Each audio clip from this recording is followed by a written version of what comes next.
누가복음 1장 39절에서 45절까지의 말씀입니다.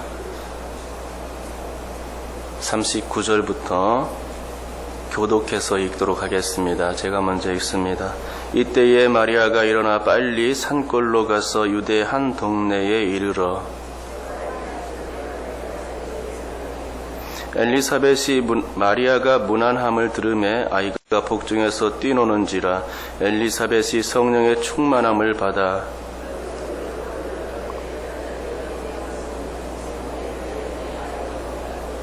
내 주의 어머니가 내게 나아오니 이 어찌된 일인가.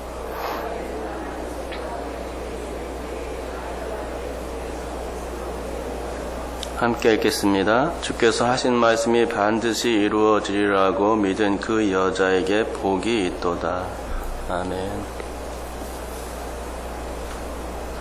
천사의 수태고지를 전해 들은 마리아는 친족 엘리사벳을 급히 찾아갔습니다. 늙어도 임신하지 못했던 친족 엘리사벳이 임신했다는 소식을 천사로부터 전해 들었기 때문입니다. 엘리사벳이 살던 곳이 어디였는지는 잘 모릅니다. 하지만 성경에서 산골이라고 말하고 있죠. 산골이라고 말하는 것을 봐서는 그곳이 가기가 힘든 곳이고 또 외진 시골이 아니었나 하는 생각을 하게 됩니다. 하지만 마리아는 그런 걸 가릴 때가 아니었습니다. 그녀는 엘리사벳이 정말 지금 임신해 있는가 그것이 궁금했고요. 자신에게도 어떠한 일이 있었는지 알려주고 싶었을 따름입니다. 이런 걸 보면 마리아가 어떤 성격을 가지고 있었는지 대략적으로 짐작이 갈만합니다. 마리아의 성격은 어떤 거냐? 궁금한 것은 못 참는 성격, 하고자 하는 일이 있으면 내친 김에 빨리 해버리는 성격, 또 다부지고 또 할 도리는 다 하는 여성처럼 보입니다. 어쨌거나 마리아는 엘리사벳을 찾아갔습니다. 그때가 엘리사벳이 임신한 지 약 6개월쯤 됐을 때입니다. 그리고 마리아도 막 임신한 상태였습니다. 그러나 막 임신한 상태였기 때문에 마리아는 임신했는지 티가 나지는 않았죠. 임신의 티가 나려면 적어도 몇 개월 이상은 걸리는데 몇 시간 혹은 며칠밖에 되지 않았기에 알 수 없는 것입니다. 하지만 그렇게 티가 전혀 나지 않았음에도 불구하고 알아보는 이가 있었습니다. 그것은 엘리사벳과 그녀의 뱃속에 있는 세례 요한, 태중의 아이였습니다. 요한은 아직 태어나지도 않았고 볼 수도 있는 것이 아닌데 마리아가 문안하는 소리를 듣고서 복중에서 뛰놀았던 것입니다. 임신 중에 아이가 복중에서 발로 차고 노는 것은 흔히 있는 일 아닙니까? 하지만 엘리사벳은 그 흔한 일을 흔한 일로 받아들이지 않았습니다. 왜냐하면 복중의 아이가 내내 가만히 있다가 마리아의 문안하는 소리와 함께 뱃속에서 요동쳤기 때문입니다. 또한 엘리사벳도 마리아가 임신했다는 사실을 단번에 알아차렸습니다. 그것은 성령께서 엘리사벳에게 알려주셨기 때문이죠. 맞습니다. 마리아의 소리가 문간에서 들려오기 시작했습니다. 엘리사벳을 찾는 소리였습니다. 그때 엘리사벳은 마리아를 보았고 또 그녀를 보자마자 성령 충만함으로 매우 기뻐했습니다. 물론 뱃속의 아이도 기뻐서 어쩔 줄을 몰라 했죠. 성령이 충만해지자 복중의 아이가 기뻐했고 또 뛰놀았습니다. 또 엘리사벳도 역시 말할 수 없이 기뻤습니다. 그래서 문안 인사 대신 기도로서 맡게 된 것입니다. 문안 인사가 먼저 나와야 되는데 문안 인사가 나오지 아니하고 기도부터 터진 것이죠. 42절에 보면 큰 소리로 불러 이르되 라고 기록하는 것을 볼 수 있습니다. 이것처럼 엘리사벳은 기도부터 터져 나오게 되는데요. 그 소리는 작은 소리가 아니었습니다. 아주 큰 소리였고 정말 크게 부르짖는 그런 소리였습니다. 엘리사벳은 자신도 모르게 인사보다는 이렇게 기도부터 하게 된 것이죠. 그것도 주체할 수 없는 큰 소리로 부르짖었던 것입니다. 인사가 감격의 기도로서 대체된 것이죠. 그것은 다른 것이 아니라 마리아가 내 주의 어머니가 가 되었기 때문입니다. 아마도 본문에는 없지만 이러한 엘리사벳을 보며 인사부터 건네려던 마리아는 아마 당황했을 것입니다. 하지만 마리아는 이내 엘리사벳이 지금 무슨 말을 하려는지 금방 알아차릴 수가 있었습니다. 엘리사벳은 마리아를 축복하는 기도를 하고 있었던 것입니다. 여인들 중에 내가 복이 있다 하는 거였습니다. 축복의 이유가 43절에 나옵니다. 우리 다 같이 한번 43절을 읽어보겠습니다. 읽습니다. 시작. 내 주의 어머니가 내게 나아오니 이 어찌된 일인가. 엘리사벳은 마리아를 내 주의 어머니라고 말하고 있습니다. 여기서 내 주는 하나님을 가리키죠. 구체적으로는 세상을 구원할 메시아 예수 그리스도입니다. 메시아는 유대인들이 고대했던 다윗의 자손입니다. 이스라엘을 회복할 왕입니다. 그런데 마리아가 그렇게 기다렸던 메시아를 낳을 것이고 그래서 어머니가 된다는 거였습니다. 축복도 이런 축복은 없을 것입니다. 정말 엘리사벳의 말처럼 마리아는 복받은 여인임에 틀림없었던 것입니다. 그래서 인사부터 하지 아니하고 기도부터 터져 나올 수 있게 된 것입니다. 이런 모든 것이 성령께서 엘리사벳을 감동해서 된 것입니다. 성경에 보면 복받은 여인들이 많이 나오죠. 그 중에 마태복음 1장 족보에 나오는 여인들만 거론해 본다면 우선 유다의 며느리였던 다말이 있고 또 가나안 정탐꾼들을 도와주었던 기생 라합이 있습니다. 또 모압 여인이었지만 후에 보아스를 통해서 다윗 왕의 할아버지인 오벳을 낳았던 룻이 있고요. 또 비록 간음당했지만 솔로몬 왕의 어머니가 된 바세바가 있으며 또 마지막으로 메시아의 어머니가 된 마리아가 예수님의 족보 마태복음 1장 족보에 기록되어 있습니다. 이들은 모두 아브라함과 다윗의 족보에 이름을 올린 그런 여인들입니다.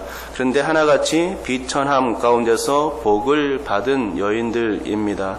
다말은 남편 복과 자식 복이 없는 여인이었고 라합은 출신이 기생 출신이었습니다. 룻도 역시 남편 복과 자식 복이 없는 매우 가난한 여인이었습니다. 그나마 나은 것이 밧세바였는데 남편은 살해당했고 본인은 간음을 당했습니다. 마리아 역시 가난한 동네의 시골 여자였습니다. 뭐 하나 내세울 게 없는 여자들이었죠. 그러나 하나님의 은혜로 예수님의 족보 이스라엘 사람들이 메시아라고 여기는 예수님의 족보에 올려지게 된 것입니다. 하지만 하나님은 이러한 비천한 여인들에게 은혜를 베푸셨죠. 그래서 예수님의 족보에 이름을 올려준 것입니다. 남존여비가 심하던 당시 여자가 족보상에 기록된다는 것은 참으로 희귀한 일입니다. 구약에서도 이런 일은 거의 없는 일이죠. 아예 없는 일이죠. 하지만 하나님께서 은혜를 주시니까 문화적 배경도 무시되고 이렇게 족보에 올려지고 있는 것입니다.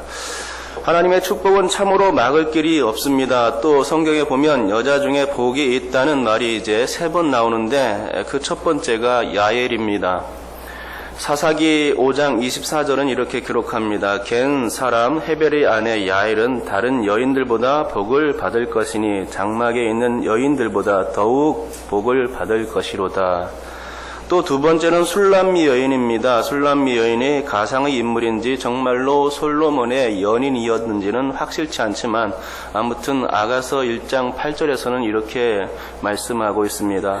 여인 중에 어여쁜 자야 내가 알지 못하겠거든 양떼의 발자취를 따라 목자들의 장막 곁에서 너의 염소 새끼를 먹일지니라 라고 기록하고 있는데요. 이처럼 야엘은 장막에 있는 여인들보다 복을 받을 것이라 이렇게 기록하고 있고 술람미 여인은 솔로몬이 말하기를 여인 중에 가장 어여쁜 자라고 이렇게 축복하고 있는 것을 보게 됩니다. 여기에다가 마리아가 추가되는 것이죠. 본문에서는 2번씩이나 언급하고 있습니다. 42절과 45절에 마리아가 정말 복받은 여인임을 2번씩이나 강조하고 있습니다. 그러고 보면 이렇게 복이 있다고 성경에 언급된 여인들 중에 오직 마리아만이 예수님의 족보에 그 이름을 올렸다는 것이죠. 그런 의미에서 마리아는 여인 중에서 제일로 복받은 여인임에 틀림없다는 것입니다. 또 한 가지 더 비교할 것은 밧세바와 마리아입니다. 밧세바는 솔로몬 왕의 어머니이죠. 하나님은 다윗 언약을 주셨는데 그 첫 번째 왕이 솔로몬 왕입니다. 다윗 언약은 메시아에 관한 언약이죠. 곧 다윗 왕조를 통해서 메시아를 보내주시겠다는 하나님의 그런 약속, 신실한 약속인 것입니다. 그러기에 이스라엘의 첫 번째 왕이 된 솔로몬은 메시아일 가능성이 아주 높습니다. 실제로도 솔로몬은 지혜의 왕이었고 이스라엘 역사에서 가장 잘 나갔던 왕입니다. 이런 왕을 낳은 사람이 밧세바인 겁니다. 복받은 여인이죠. 그녀는 나단 선지자를 통해서 확실한 약속을 받았고 다윗이 차기 왕을 세우는 과정에서 결국 솔로몬이 왕이 될 수 있었던 것입니다. 그러기에 밧세바는 복받은 여인임에 틀림없는 것입니다. 또한 그녀 역시 마리아처럼 예수님의 족보에 오르고 있는 겁니다. 하지만 마리아처럼 복받은 여인은 아니었습니다. 왜냐하면 솔로몬은 끝까지 하나님 앞에서 신실한 왕으로 서지 못했기 때문입니다. 솔로몬이 정치를 잘 했긴 했습니다. 하지만 그는 하나님보다 말과 병거, 금과 은, 그리고 이방 여인을 아내로 삼는 것을 나라의 근본으로 삼았기 때문입니다. 이는 신명기에 나오는 왕의 규례들을 정면으로 위배하는 것이었습니다.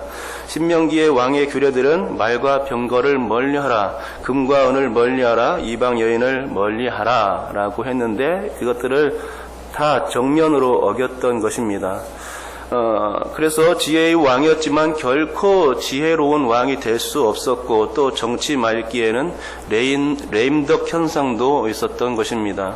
무엇이냐면 이방 여인들을 아내로 삼지 말라고 했는데 아내로 삼아버려서 정치적인 그런 평화적으로 자신의 정치를 유지하기 위해서는 이방 여인들과 이방의 공주들과 결혼했어야 하는데 그렇게 함으로 말미암아서 이방 종교가 이스라엘 땅에 들어왔다는 것이죠.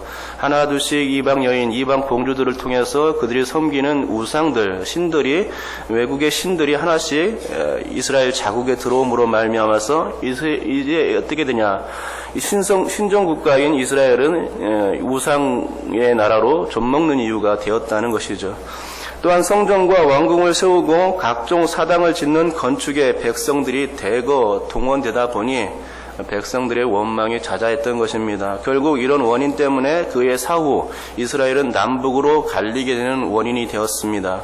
그러고 보면 솔로몬은 진짜 메시아가 아닌 것입니다. 메시아 흉내만 낸 것이죠. 그러니까 밧세바는 아들을 왕으로 세우는 데까지는 성공했지만 솔로몬이 뒷감당을 못한 부분 때문에 정말 복 받았다고는 말하기 어렵습니다.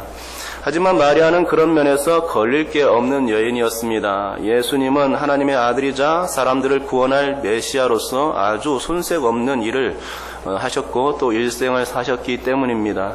사람들이 눈에는 십자가에서 실패한 것처럼 보였지만 사실 그 십자가가 예수님을 더 위대하게 뛰어나게 만드는 요인이 되어 주었습니다. 솔로몬은 말년에 백성들로부터 원망을 듣고 하나님으로부터도 책망받아 레임덕 현상이 있었지만 예수님은 끝까지 아버지의 뜻을 받으셨고 자기 백성들을 구원하는 길을 열었으니 레임덕 현상이 있을 수가 없고 주님만큼 칭송받은 왕도 없다는 것입니다. 거기다가 예수님은 부활하시고 승천하시어 하나님의 우편에서 영원한 왕으로 등극하여 세상을 통치하고 계시는 것입니다. 그런데 그런 왕의 어머니가 마리아인 것입니다. 그러니 마리아만큼 복받은 여인이 없는 것입니다.